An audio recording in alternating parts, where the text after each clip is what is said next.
Oke, baik. Bismillahirrahmanirrahim. Alhamdulillahirabbil alamin. Nahmaduhu wa nasta'inu wa nastaghfiru wa na'udzubillahi min syururi anfusina wa min sayyiati a'malina.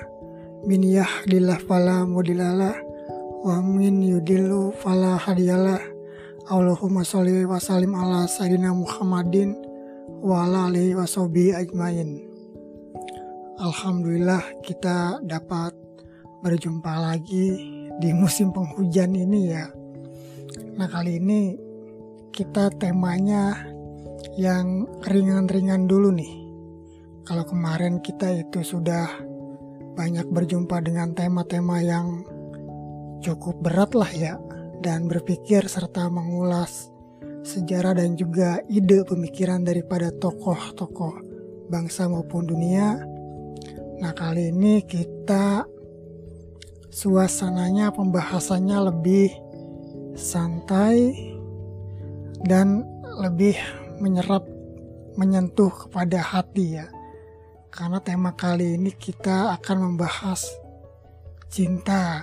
Nah, jadi emang kalau misalkan tema cinta ini ya, kita kadangkala ya sekali-sekali boleh saja untuk merefleksikan, terus menyentuh apa yang ada di dalam hati kita sebagai manusia. Tentunya tidak lepas dari pengalaman, cerita, ataupun mungkin fenomena yang sedang dihadapi ya, yang sifatnya itu mungkin pernah terjadi di tokoh-tokoh lainnya ataupun sejarah-sejarah masa lampau. Walaupun memang dalam sebuah karya itu banyaknya fiksi begitu kan, mengenai kisah cinta itu ya, tapi tidak salahnya kita mengambil hikmah yang baik-baik terutama ya. Namun tidak lepas juga kita akan menampilkan yang sifatnya mungkin bukan masuk dalam kategori baik di dalam sub-sub ataupun sedikit pembahasannya. Tentunya itu untuk mengungkap suatu realita yang dihadapi. Nah, sehingga kita bisa melihat sikap-sikap apa saja yang diselesaikan oleh tokoh yang ada dalam kisah cerita ataupun pembahasan itu. Nah, kali ini kita bertemu dengan Khalil Gibran. Ini sangat terkenal nih ya, Khalil Gibran. Namun pembahasannya kita itu membahas sebuah karya yang sangat fenomenal yang berjudul Sayap-Sayap Patah nih. Jadi teman-teman pasti sudah pernah mendengar nama Khalil Gibran dan juga karyanya mengenai sayap-sayap patah. Oke, jadi kita ini mengenal Gibran. Nah, biasanya itu kan lewat kata-kata mutiara motivasi ataupun boleh searching di Google ya. Tapi tidak menutup kemungkinan dari beberapa teman-teman ini sudah pernah membaca karyanya, bahkan mungkin lebih tahu dibanding saya ya. Jadi ini adalah gambaran ataupun foto Gibran sewaktu muda ya. Nah, ini foto Khalil Gibran oleh ini ya, oleh Fred Holland Day. Nah, ini tahun 1898. Wah, ini masa mudanya keren nih, ganteng nih. Kalau dia hidup di masa sekarang mungkin sudah menjadi idola ya bagi para wanita itu kan yang masih muda. Jadi Khalil Gibran ini dalam sebuah karyanya yang sangat fenomenal. Nah, ini ia lahir di kota Bisare ya, Lebanon. Ketika ia lahir itu orang tuanya memberi ia nama Gibran, seperti persis nama kakeknya sebagaimana adat kebiasaan orang Lebanon waktu itu. Lalu ayahnya sendiri itu bernama Khalil Khalil Gibran, maka lengkaplah namanya menjadi Gibran Khalil Gibran atau Gibran Khalil Gibran. Nah, itulah nama yang dipakainya untuk kalangan dunia Arab. Namun untuk kalangan bukan Arab itu dipakainya nama Khalil Gibran. Yang sekarang kita tampilkan nih, Khalil Gibran. Ini nama ini ia dapatkan atas anjuran gurunya di Amerika dengan cara menempatkan huruf H itu di ini ya, urutan kedua gitu kan. Nah, urutan ketiga sehingga menjadi Khalil Gibran. Ini atas anjuran para gurunya di Amerika karena apa? Mengagumi kejeniusannya. Bayangkan nih betapa bangganya seorang guru memiliki murid yang jenius prestasi dalam suatu hal. Nah ini.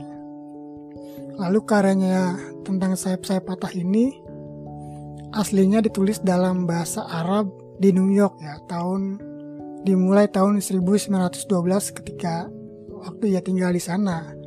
Namun kurang lebih baru terbit itu sekitar tahun 1922. Ini judul aslinya dalam bahasa Arab yaitu Al-Ajnihah Al-Mutakasiroh. Ini versi bahasa Arabnya. Lalu kalau dalam bahasa Inggrisnya itu berjudul Broken Wings. Nah, ini sebuah novel autobiografis yang dimana dalam tokoh wanita bernama Selma Karami. Sebenarnya ini gambaran dari Nona Hala Deher ya. Jadi kawan studinya Gibran di Libanon. Yang mungkin dia orang yang ditakdirkan oleh Tuhan untuk memperoleh cinta pertamanya Gibran. Nah, jadi memang pada usia 12 tahun itu barulah nih Gibran bersama orang tuanya tinggal di Boston ya. Tetapi kemudian kembali ke Libanon untuk belajar di Beirut dan kembali ke Amerika pada tahun 1912. Selanjutnya ia menetap di New York. Nah, ini banyak sekali karyanya. Namun kalau misalkan kita lihat sebuah karya ini, ternyata karya ini dipersembahkan oleh Gibran kepada ini ya, MIH. Ini singkatan dari nama Mary Elizabeth Haskell. Jadi Mary Elizabeth Haskell ini orang yang sangat berpengaruh dalam kehidupan Gibran, yang dimana atas jasa-jasanya lah Gibran untuk kedua kalinya dikirim ke Prancis ya, sampai dia berada di New York, yang dimana si Mary Elizabeth Haskell ini sudah bisa memprediksi bahwasanya Gibran itu akan menjadi orang besar melalui karya-karyanya. Nah, jadi Mary Haskell ini ia itu seorang tokoh yang sangat berpengaruh karena dia itu menjadi kepala sekolah gitu kan. Kemudian ia juga yang sifatnya itu dekat dengan Gibran, makanya sangat disayangkan sekali ketika mungkin Gibran ada rasa terhadapnya, namun Mary Haskell ini lebih kepada untuk menjadi pengagumnya Gibran melalui karya-karyanya. Nah, atas jasanya mengirimkan Gibran ke luar negeri ya, dari mulai Paris sampai ke New York, maka karya ini dipersembahkan Gibran untuk Mary Elizabeth Haskell. Nah, ia menuliskan, kepada yang menatap sang mentari dengan mata nyalang dan menggenggam api dengan jari jemari tanpa gemetar, serta mendengar suara keabadian yang rohani di balik jerit nyaring si buta. Kepada MIH ku persembahkan buku ini. Nah, ini luar biasa nih. Jadi karya Sayap-Sayap Patah ini tidak lepas juga dari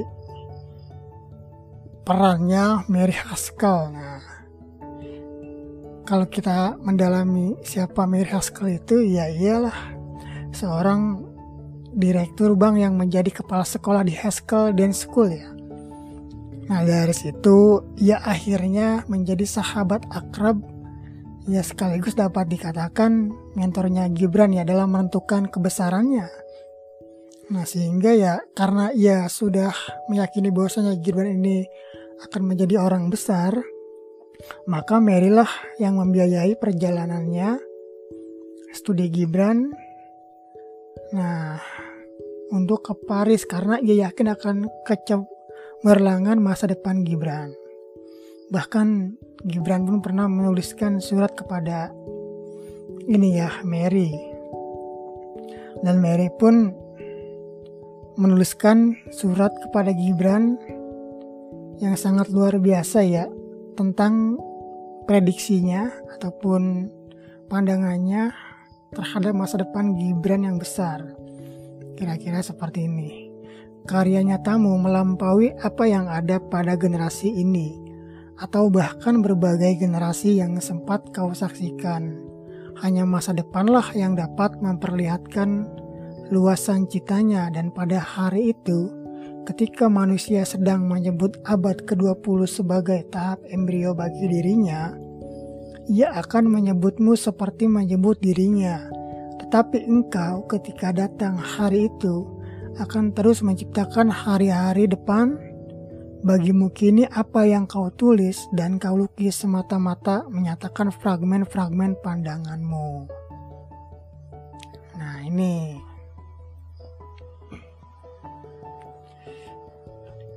jadi dalam karyanya mengenai Sayap-Sayap Patah ini banyak sekali fenomena yang dialami Gibran, terutama dalam dirinya ya. Nah, bahkan di awal ini karyanya itu Gibran seperti halnya menuliskan pengalaman hidupnya. Nah, pengalaman hidupnya dalam sebuah untayan kalimat di awal ya. Ya, seperti halnya ia menuliskan bahwa, oh sahabat-sahabat masa mudaku yang tersebar di kota Beirut, jika kalian melewati makam dekat hutan pinus, masuklah tanpa bersuara dan berjalanlah perlahan, sehingga langkah kalian tidak akan mengganggu tidur orang mati, dan berhentilah dengan rendah hati di pusara Selma, dan sapulah tanah yang menutupi jasadnya, dan sebut namaku dengan tarikan napas yang dalam, dan katakan kepada diri kalian sendiri, disinilah semua harapan Gibran yang hidup sebagai tawanan cinta melampaui lautan dikuburkan. Tepat di sini laki-laki itu kehilangan kebahagiaan, mengering air matanya dan tak ingat lagi pada senyumnya.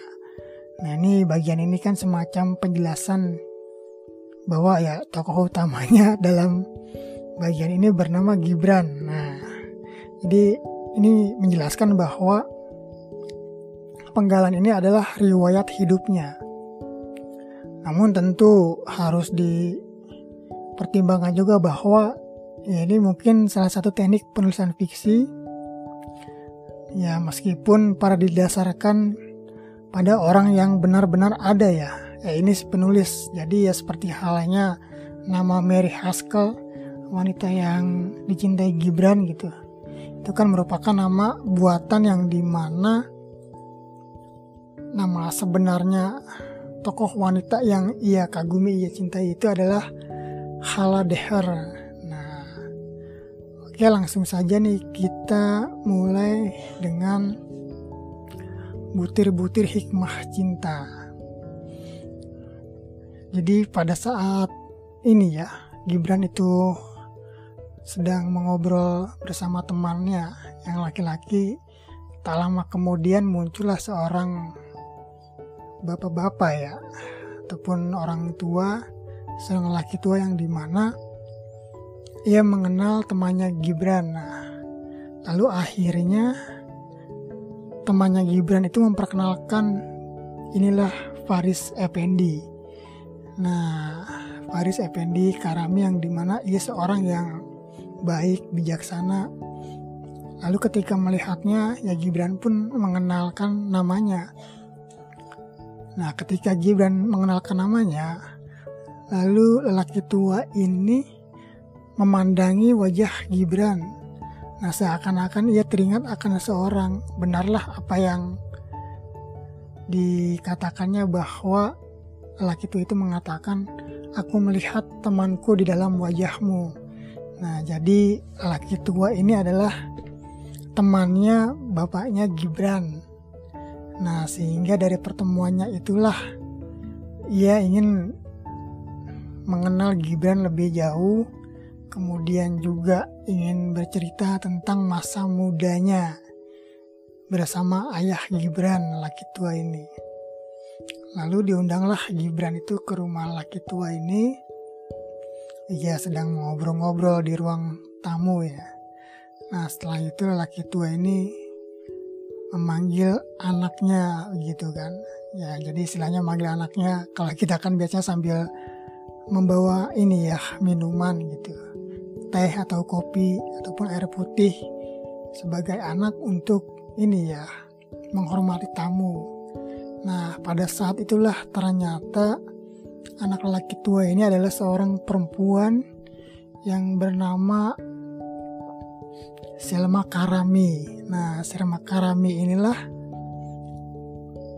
yang dilihat Gibran sebagai seorang wanita yang cantik dan anggun, serta diamnya itu ketika ia bertemu nih, dia tidak banyak bicara. Nah, inilah tidak banyak bicara, namun sikapnya terus tatapan matanya menunjukkan bahwa ia seorang wanita yang baik, yang panas untuk dikagumi. Dan disitulah Gibran mulai terpesona dan jatuh cinta terhadap Selma Karami ini. Begitupun Selma Karami ya. Jadi dari hasil pertemuan itu akhirnya inilah pandangan Gibran mengenai cinta pertama nih. Setiap orang muda pasti teringat cinta pertamanya dan mencoba menangkap kembali hari-hari yang asing itu, yang kenangannya mengubah perasaan di relung hatinya dan membuat begitu bahagia di balik segala kepahitan misteri. Nah, ini akhirnya setelah pertemuan ini ya, esok harinya ya, Gibran pun datang kembali ke rumah laki tua ini gitu kan, Faris Effendi, karena ia disuruh untuk sering hadir ke rumahnya. Jadi pertemuannya ini ya disaksikan juga oleh orang tuanya ya, tidak hanya gadis perempuannya saja.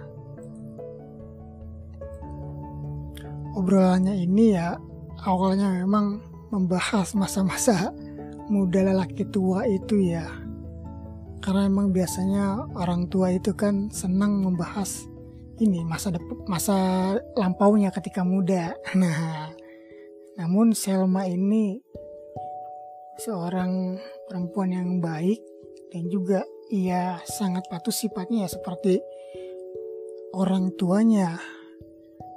Kebaikannya, tata krama, tata bahasa, serta sikapnya itu mencerminkan bahwasanya ia perempuan yang berbudi luhur. Nah,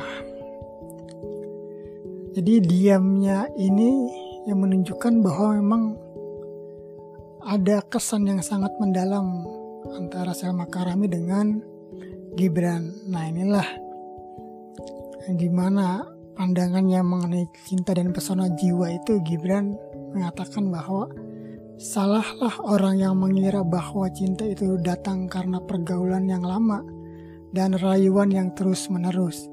Cinta adalah tunas pesona jiwa, dan jika tunas ini tak tercipta dalam sesaat, ia tak akan tercipta bertahun-tahun atau bahkan dari generasi ke generasi. Nah, ini pandangannya seperti itu. Jadi setelah ngobrol-ngobrol ya akhirnya adalah tamu dari perwakilan uskup waktu itu ya dalam bukunya ini, yang dimana ayah Gibran ini diminta datang untuk menghadap uskup tersebut yang bernama ini ya Bulos Galib, seorang pendeta nih. Akhirnya pergilah ia dengan dijemput oleh kereta. Nah, ketika ayah Selma Karam ini pergi, akhirnya mereka ini ya hanya tinggal berdua, lalu ya main diam-diaman gitu kan. Main diam-diaman, akhirnya Selma Karam ini mengajak Gibran untuk keluar rumah dan menunggu ayahnya di taman dekat pohon sambil berduduk. Nah, di sini awalnya dia saling diam-diaman, akhirnya ngobrol. Nah, dan mulai terbuka bahwa ya diamnya itu kan bukan berarti cuek ya, namun melambangkan bahwa ada rasa persaudaraan yang awalnya rasa persaudaraan seperti halnya saudara, namun ternyata ada rasa cinta yang keduanya ini saling memiliki. Nah, sehingga malam pun tiba ya, sampai ia menjelang hendak pagi pun akhirnya ayahnya Salma Karami ini pulang nih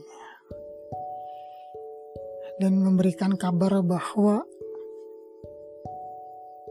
seorang pendeta ini ataupun uskup ini hendak menjodohkan atau mengawinkan keponakannya dengan Salma Karami. Lalu begitu kagetlah mereka berdua mendengar kabar tersebut.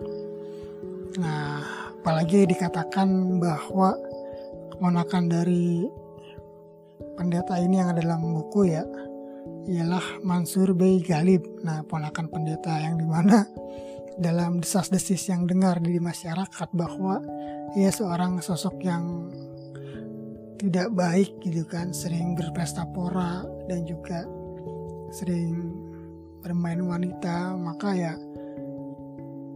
ayah Selma pun sebenarnya sedih gitu kan ya. Namun apalah daya jika itu sebuah perintah dari seorang oknum ya, oknum pendeta di sini, Bulos Galib. Nah, akhirnya mau tidak mau ia akhirnya membesarkan Selma Karami hingga besar dan bisa bersamanya, harus merelakan Selma ini pergi untuk dipersunting keponakan dari pendeta tersebut. Dan akhirnya patahlah itu kan pucuk pengharapan Gibran ini. Nah, ya sehingga timbul wajah yang muram gitu dari keduanya, bahkan orang tua Selma ini. Nah, inilah pandangannya Gibran mengenai tentang tenaga cinta gitu kan. Cinta kasih dalam hati itu terbagi bagaikan ranting pohon. Jika pohon itu kehilangan sebatang ranting yang kuat, ia akan menderita namun tidak mati. Pohon itu akan menumpahkan seluruh daya hidupnya ke dalam ranting berikutnya sehingga ia akan tumbuh dan mengisi tempat yang kosong. Nah, akhirnya fenomena yang dihadapi ini ya menjadikan sebenarnya ayahnya Selma Karami dan Gibran ini sangat tidak setuju terhadap ini ya, dipersuntingnya Selma Karami kepada keponakan dari pendeta Bulos Galib ini, karena memang wataknya dan juga dikenal oleh masyarakat sebagai orang yang kurang baik, suka berpesta pora dan juga suka bermain gadis gitu. Nah, akhirnya lah itulah Gibran berpandangan bahwa ya cinta itu mengira bahwa cinta itu datang karena pergaulan yang lama dan rayuan terus menerus itu kurang tepat. Namun walaupun memang Gibran ini baru kenal dengan Selma Karami, ia dapat menempatkan dan juga ada rasa dalam dirinya untuk mencintai Selma Karami ya, seperti itu. Nah, inilah kondisinya. Jadi setelah itu ya kondisinya sangat semakin memburuk. Nah, sehingga Salma Karami ini yang merupakan anak kesayangan daripada ayahnya, seorang Faris Effendi, gitu kan, dimana merupakan bunga-bunga cinta dari Faris Effendi dengan istrinya, ataupun dalam bahasanya itu kan bunga-bunga cinta ataupun bunga-bunga padang adalah anak-anak kasih sayang sang mentari dan cinta kasih semesta alam. Sedangkan anak-anak manusia adalah bunga-bunga cinta dan kasih sayang harus rela dipetik dari tangkainya oleh orang lain yang tidak disukai oleh orang tuanya, namun atas dasar kepatuhannya terhadap pendeta dan takut terhadap pandangan orang lain untuk bahwa ia telah melawan begitu. Akhirnya mau tidak mau merelakannya. Nah, sehingga inilah yang menyebabkan fenomena dihadapi Gibran, sehingga ia mengatakan bahwa barang siapa tidak melihat malaikat dan iblis dalam keindahan dan keculasan hidup akan tercampak jauh dari ilmu pengetahuan, dan jiwa pun akan hampa dari rasa cinta kasih. Nah, ini karena fenomena itu di satu sisi ia melihat malaikat gitu kan dalam kehidupannya ayahnya Salma Karami dan juga Salma Karami itu sendiri, namun di satu sisi ia melihat iblis dari keponakan ataupun lelaki yang akan dijadikan pasangan hidupnya Salma Karami. Nah, fenomena ini tentu akan menyebabkan tekanan batin dalam dirinya Gibran begitu ya, sehingga ketika pulang pun ia sangat merasa bersedih bahwa itulah awal dan juga akhir pertemuannya, baru ketemu langsung berpisah gitu kan. Nah, lalu kita masuk ke dalam butir-butir kehidupan. Nah, di sini pandangan Gibran mengenai keberanian jiwa yang telah menyaksikan hantu kematian tidak dapat ditakut-takuti oleh wajah-wajah para pencuri, prajurit yang telah melihat pedang berkilatan di atas kepalanya dan aliran darah di bawah kakinya, tak peduli tentang batu-batu karang yang dilemparkan kepadanya oleh anak-anak jalanan. Nah, sehingga ia mampu menantang penderitaan menantang rintangan, dan penderitaan itu lebih mulia daripada surut ke belakang menuju ketentraman. Rama-rama yang berputar di sekitar lampu hingga mati lebih terhormat ketimbang tikus yang hidup dalam terowongan gelap. Nah, ini dia mencoba menentang mencoba menentang keadaan, sehingga yang memberanikan jiwanya dan juga menghadapi penderitaannya, bahwa memang tentu kehilangan cinta pertama ataupun kehilangan seorang kekasih yang pertama kali dicintainya, ya tentu itu juga lah orang yang pertama kali ia rasakan kehilangannya dalam dirinya. Nah, gitu kan, lagi sayang-sayangnya kok menghilang gitu. Tentu sakit terhujam ke dalam jiwa. Nah, seumpama itu kan tertusuk duri di dalam jantung gitu. Walau memang tak terlihat, namun itulah sakitnya hati itu sulit untuk diobati. Nah, kalau kita luka, jatuh ataupun kena beling begitu, kena paku, kita obati ke dokter, seminggu 2 minggu atau bahkan sebulan sembuh. Namun sakitnya jiwa dan hati itu sulit untuk diobati, sehingga terkadang membuat orang itu matanya yang menyala menjadi gelap, pikirannya yang jernih menjadi kusut, juga mengubah air yang jernih menjadi keruh, gitu. Nah ini lantas ternyata ada desas-desus ataupun omongan juga bahwa dinikahkannya Mansur Bey Galib, ponakan dari oknum ataupun pendeta Bulas Galib ini merupakan salah satu politik juga ya kalau saya baca novel ini. Karena apa?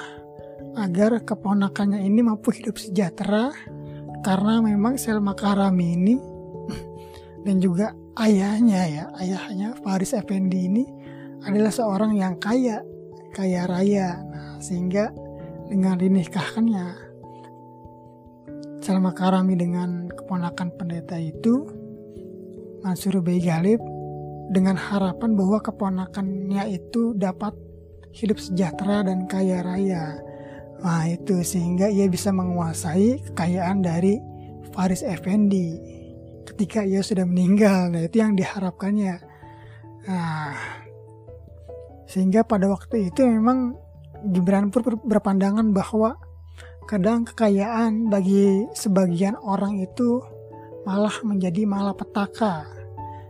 Nah Gibran mengatakan di beberapa negeri kekayaan orang tua justru menjadi sumber malapetaka bagi anak-anaknya. Kotak perkasa yang lapang yang telah digunakan oleh para ayah dan ibu untuk menyimpan kekayaan mereka justru menjadi penjara yang sempit dan gelap bagi segenap jiwa anak keturunannya.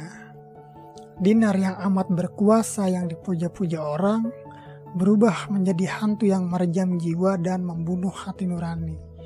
Nah memang kalau zaman dulu ya, bahkan mungkin sampai hari ini pernikahan antar ya misalkan pemuka ataupun tokoh dengan anak pengusaha maupun antara pengusaha dengan pengusaha anaknya dijodohkan, yaitu sampai hari ini pun masih terjadi di antara beberapa ya. Namun tidak seperti halnya zaman dulu, sehingga kadangkala anaknya itu menjadi korban perasaan yang dimana ya mungkin saja ia tidak cinta, dan di satu sisi ada hati yang dipatahkan, yaitu ya pasangan awal anaknya dipatahkan hatinya gitu kan, sehingga ia seperti halnya burung yang tak dapat bisa terbang karena sayap-sayapnya yang telah patah. Nah ini sehingga dapat menjadi malapetaka yang dimana terjadilah konflik batin dan juga politik yang mengarah ya itu tadi di sini tujuannya itu agar keponakan dari pendeta di dalam buku ini yang bernama Mansur Bey Galib itu dapat hidup sejahtera dan memiliki kekayaan dari harta Faris Effendi. Nah ini ya sehingga inilah sebenarnya banyak orang yang tidak setuju juga. Akhirnya timbullah nyinyiran dari masyarakat luar sana ketika mengetahui Selma Karami ini dinikahkan dengan Mansur Bey. Nah itu. Dan kata-kata yang diucapkan dalam perpisahannya dengan Gibran itu, Selma Karami mengatakan ya bahwa kami berdiri dan saling mengucapkan selamat berpisah gitu kan. Lalu Gibran menatap Selma Karami ini, ia menutup matanya dan dengan lembut berbisik, "Oh Tuhan, berikanlah rahmat-Mu kepadaku dan sembuhkanlah sayap-sayapku yang patah." Begitu aku meninggalkan Selma di taman, aku merasa seolah panca indraku terhalang oleh sehelai selubung tipis seperti sebidang danau yang permukaannya tersapu oleh kabut. Aku sampai ke kamarku dan seperti seekor burung yang luka tertembak oleh seorang pemburu. Aku melemparkan diri ke atas ranjangku, mengulang-ulang kata Selma, "Oh Tuhan, berikanlah rahmat-Mu kepadaku dan sembuhkanlah sayap-sayapku yang patah." Nah ini kata-kata perpisahannya Selma Karami dengan Gibran. Jadi dia berdoa agar diberikan rahmat oleh Tuhan untuk dapat menyembuhkan sayap-sayapnya yang patah. Wah, ini sungguh luar biasa nih kan. Lalu pada selanjutnya itu ya, kalau diceritakan secara panjang lebar, yaitu mungkin bisa bisa makan waktu lama dan juga seakan membaca buku ya. Namun di sini kita ambil dari mutiara-mutiara hikmah dalam buku ini ya. Ini salah satunya tentang manusia dan perubahan. Gibran mengatakan, gunung-gunung, pohon-pohon, dan sungai-sungai berubah wajah bersama pergantian sang waktu dan musim. Seperti seorang manusia berubah bersama pengalaman-pengalaman dan perasaannya. Pohon-pohon poplar yang anggun yang mengingatkan pada sepasang pengantin di hari siang akan nampak seperti segumpal asap di hari petang. Batu karang raksasa yang berdiri tegak di waktu siang akan nampak sebagai seorang fakir pada waktu malam yang tidur beralaskan bumi dan berselimutkan langit. Dan anak sungai yang kita lihat memandarkan cahaya gemerlap di pagi hari, dan kita dengar menyanyikan lagu pujian keabadian di petang hari, akan berubah menjadi sungai air mata yang menangis seperti seorang ibu meratapi anaknya. Nah, lalu dijelaskan juga mengenai manusia dan perbudakan ya. Jadi istilahnya esensinya seperti itu. Gibran mengatakan manusia walaupun terlahir bebas merdeka akan tetap sebagai budak-budak peraturan yang ketat yang dikenakan oleh nenek moyang mereka. Dan bahwa cakrawala yang kita bayangkan tidak berubah. Adakah penaklukan hari ini terhadap kehendak hari esok dan penyerahan hari kemarin pada kemauan hari ini? Ini kan sebenarnya bentuk kekecewaan terhadap fenomena yang dia hadapi. Nah, jadi yang pertama itu perubahan terhadap nasibnya gitu kan. Yang tadinya nasibnya itu seperti halnya gunung-gunung dan pepohonan yang sangat asri gitu kan ya. Namun berubah menjadi waktu siang yang nampak sebagai seorang fakir. Nah, yang bahkan tidur pun beralaskan bumi dan berselimutkan langit.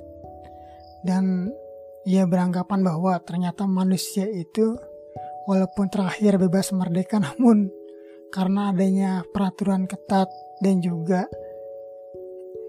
turunan dari nenek moyang orang terdahulu terhadap kepatuhannya gitu kan ya, kepada ya di sini oknum pendeta gitu, yang dimana perkataannya, ajakannya, perintahnya harus dibenarkan dan tidak dapat ditolak walaupun dalam hatinya menolak begitu. Ya akhirnya seakan-akan menjadi sebuah perbudakan ketika kehendak dalam diri manusia itu dipaksakan dan tidak mampu melawan kebiasaan serta aturan. Nah, sehingga menyebabkan patahnya pucuk pengharapan Gibran dan juga patahnya sayap-sayap cinta dari Salma Karami kepada Gibran sebagai seorang pemuda yang mendapatkan cinta pertamanya ya. Nah, ini karena memang kalau misalkan kita telaah lebih dalam gitu kan, bahwa kondisinya setelah perpisahannya itu, nah ini akhirnya Salma Karami menikah dengan keponakannya pendeta tersebut. Nah, ia menikah seakan tidak mendapatkan kebahagiaan. Nah, yang dimana dalam perjalanannya itu suaminya Salma Karami gitu kan, Mansur Bey Galib dalam buku ini, ialah seorang yang senang berpesta pora, menghambur-hamburkan uang, bahkan sering melampiaskan seksualitasnya kepada para gadis, sehingga semakin membuat sakit hati Salma Karami. Ya akhirnya ia, karena memang Gibran diperintahkan untuk ayahnya Salma Karami ini ya menemui Salma Karami gitu kan ya, sehingga tidak lama kemudian itulah ayahnya Salma Karami itu meninggal. Nah, sehingga ayahnya Salma Karami ini, Faris Effendi, berpesan kepada Gibran bahwa jadilah engkau gitu kan ya, sahabat dan juga orang yang hadir dalam kehidupannya Salma Karami, karena dialah sosok yang dianggap seperti halnya gambaran sahabatnya, yaitu ayah Gibran. Nah, akhirnya yang mempercayakan Salma Karami kepada Gibran.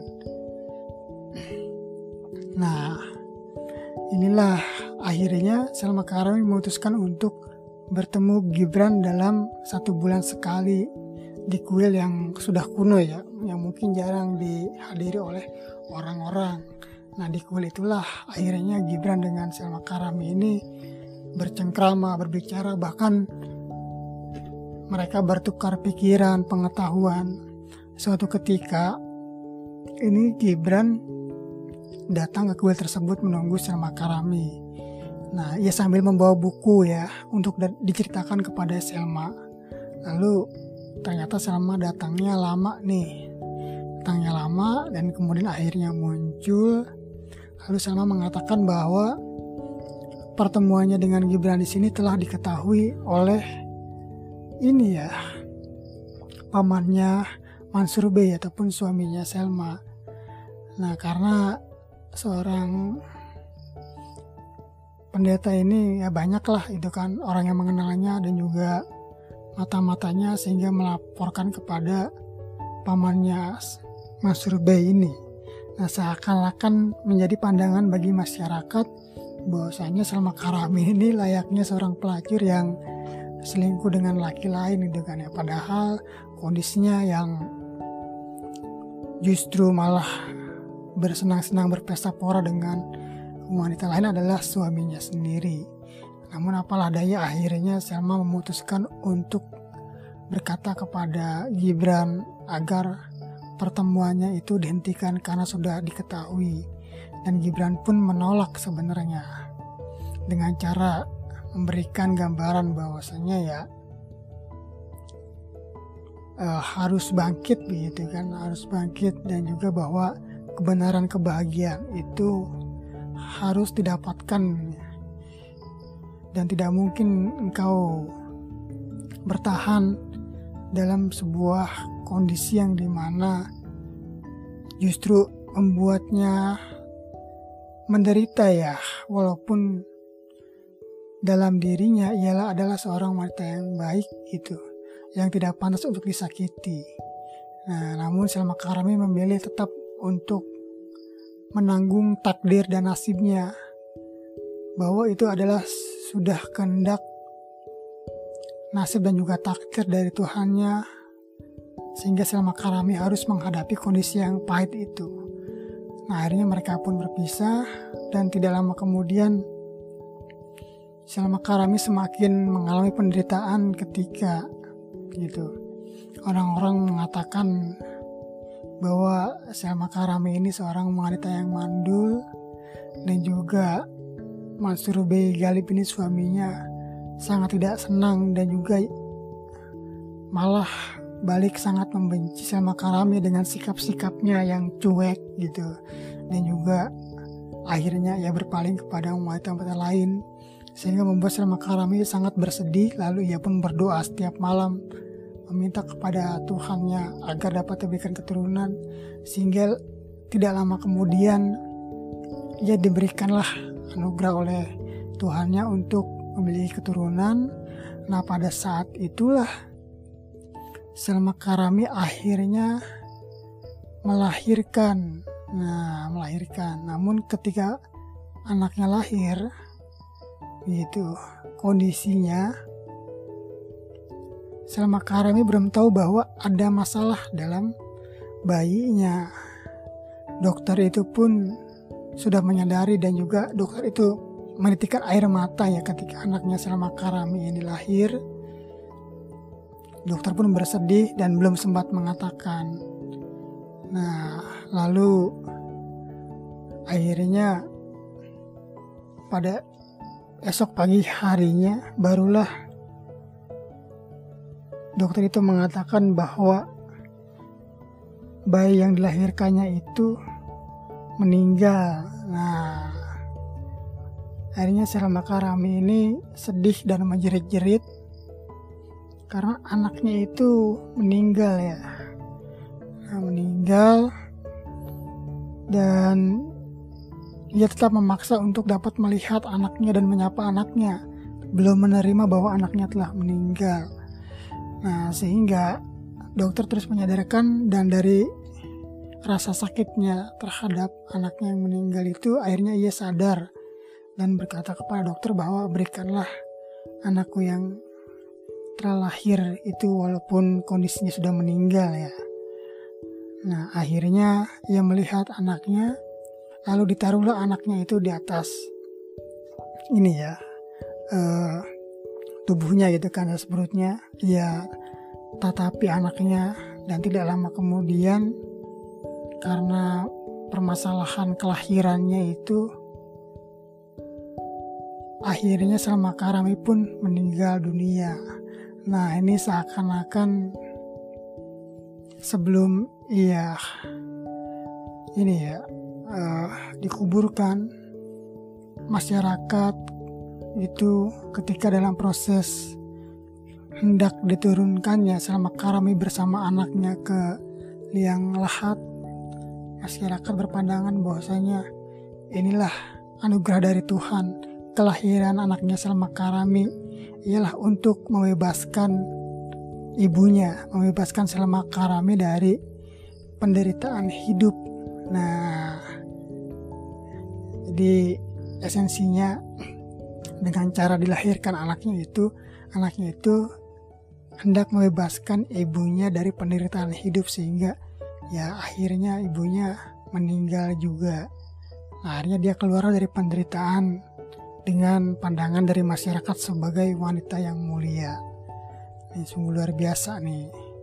Di antara rumpulan orang yang mengantarkannya gitu di pemakaman, di situ ada juga Gibran yang menyaksikan dengan mata yang sayup redup ketika orang-orang sudah pergi. Ia pun meratapi gitu kan di atas kuburannya Salma Karami ini. Nah, inilah pandangan Gibran mengenai wanita. Jadi wanita dan keindahan.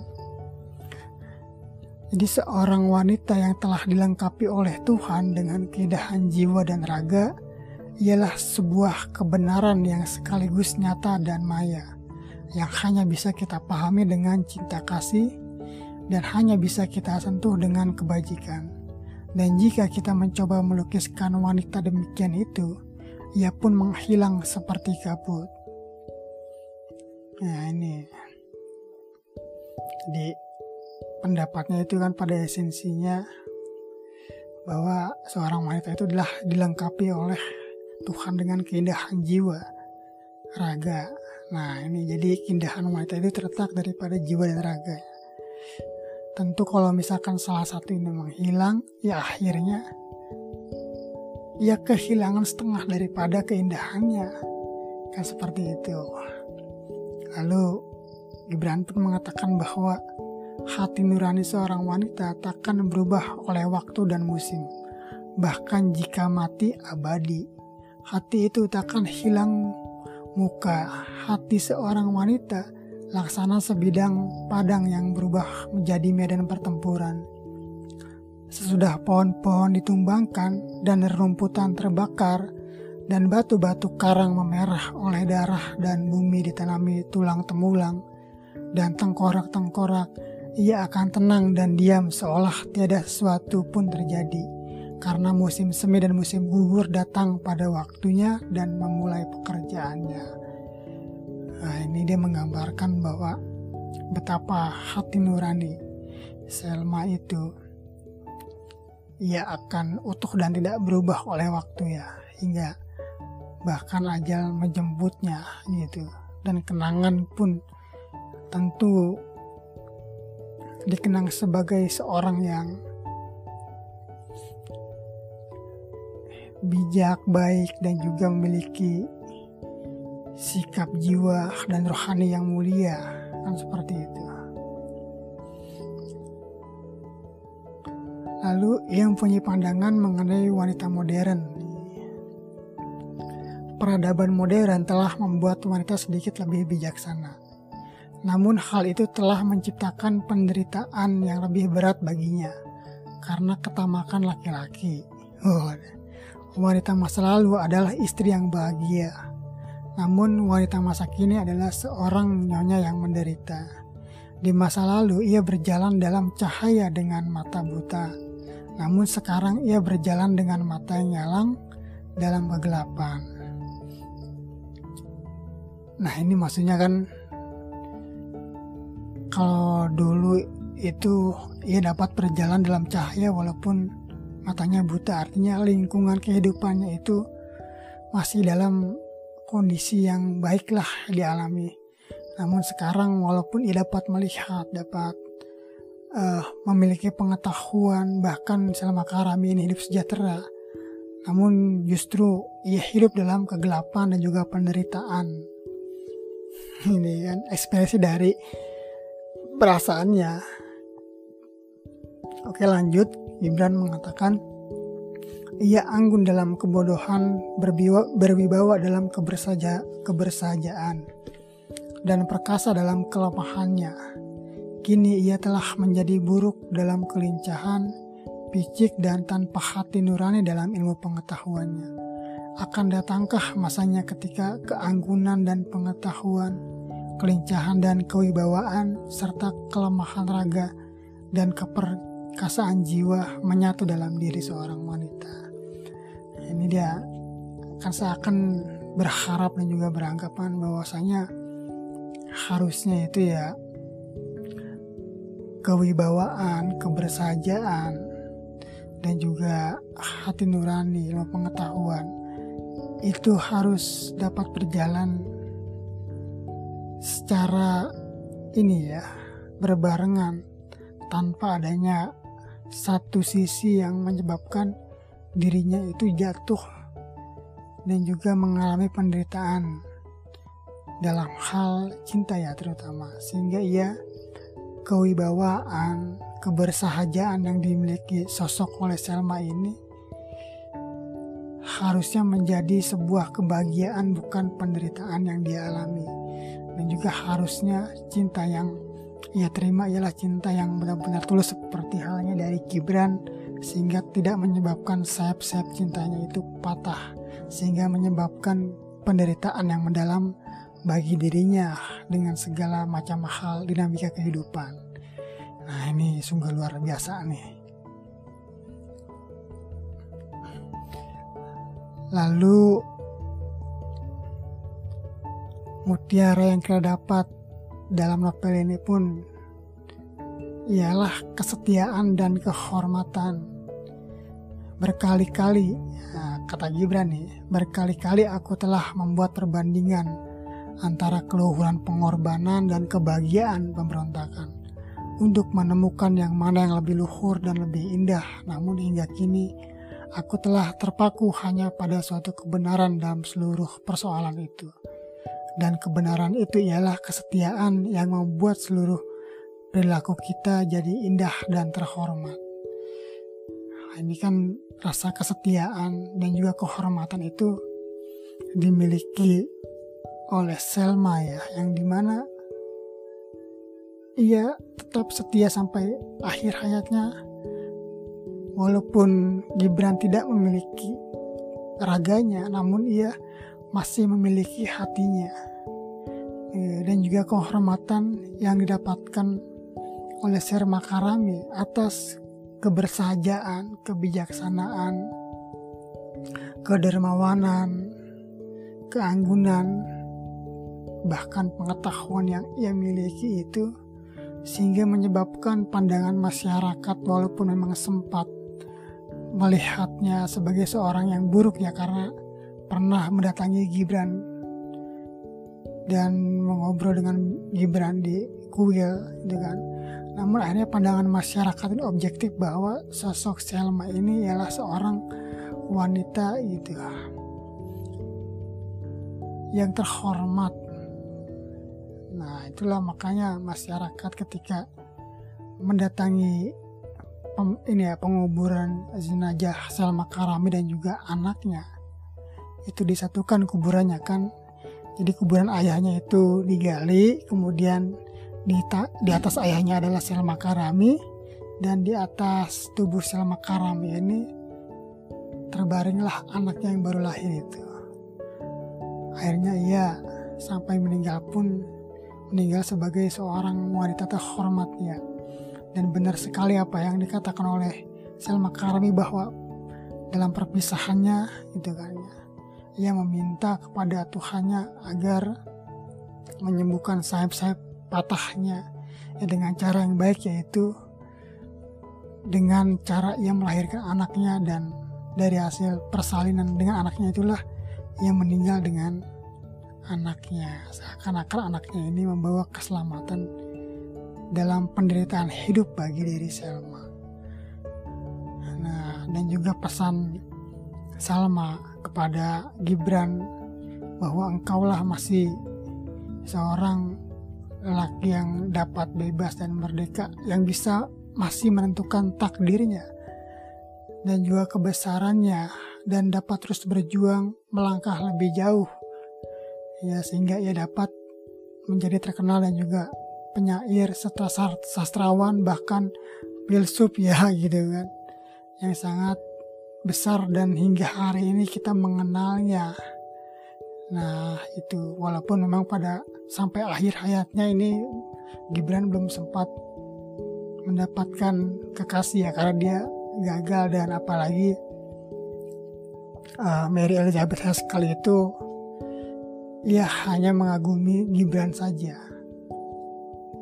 Inilah pesan Karami kepada Gibran ketika sebelum perpisahannya gitu di taman.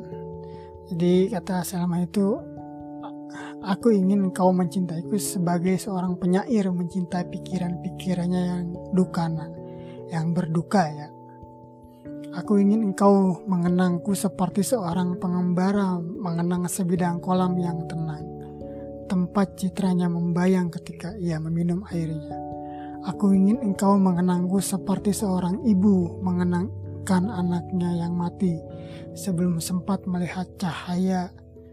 Dan aku ingin engkau mengenangku sebagai seorang raja pengasih mengenangkan seorang hukuman yang meninggal sebelum sempat ia memaafkan. Ini kata-kata ini seakan menjadi kenyataan ya. Sebelumnya ia meninggal, padahal ini kalimat ini dikatakan ya jauh sebelum Salma itu melahirkan ya, ataupun mengandung ya. Jadi seakan-akan ini sebuah kebetulan saja sih. Jadi penyair itu menunjukkan Gibran gitu kan, seperti halnya seorang penyair mencintai pikiran-pikiran yang berduka. Lalu kemudian mencintainya layaknya mengenang seorang ibu mengenangkan anaknya yang mati sebelum sempat melihat cahayanya. Ya gitu. Baru lahir udah meninggal, belum sempat dia bersinar, tumbuh dewasa dan menjadi orang sukses. Nah, ya akhirnya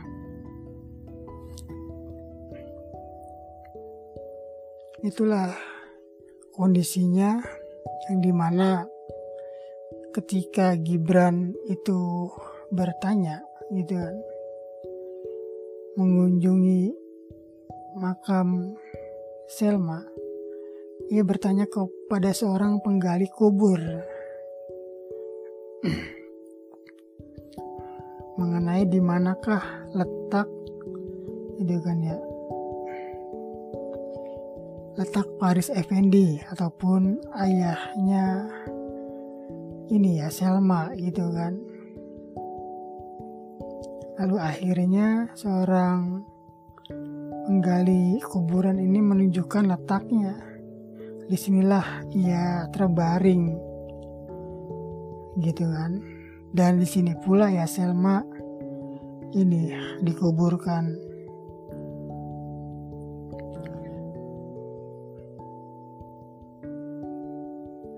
Lalu ya itulah pesan dari Gibran itu, ketika kalian melewati makam dekat hutan pinus, masuklah tanpa bersuara dan berjalanlah perlahan sehingga langkah kalian tidak akan mengganggu tidur orang mati. Dan berhentilah dengan rendah hati di pusara Selma, dan sapulah tanah yang menutupi jasadnya, dan sebut namaku dengan tarikan nafas yang dalam, dan katakanlah kepada diri kalian. Ya kan, ketika dia menanyakan kepada penggali kubur itu di mana makam Faris Effendi, dan dia menunjukkan makamnya di situ beserta sekaligus makam Selma Karami dan juga anaknya. Lalu Gibran pun mengatakan, dan disinilah semua harapan Gibran yang hidup sebagai tawanan cinta melampaui lautan dikuburkan. Tepat di sini laki-laki itu kehilangan kebahagiaan, mengering air matanya dan tak ingat lagi pada senyumnya. Nah, ini seakan-akan makam Selma ini menjadi pusara kepedihan Gibran yang tumbuh bersama dengan pohon-pohon cemara. Nah, itu.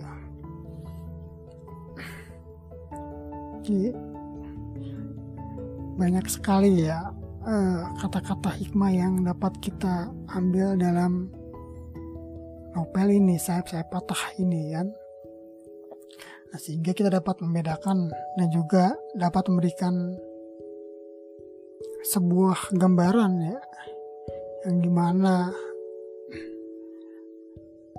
pada esensinya ini menceritakan tentang cinta dan juga kemanusiaan, kehidupan itu. Lalu bagaimana ia menantang keberanian dan juga menantang penderitaan, hingga yang menarik itu pandangannya terhadap wanita gitu kan, serta kesetiaan.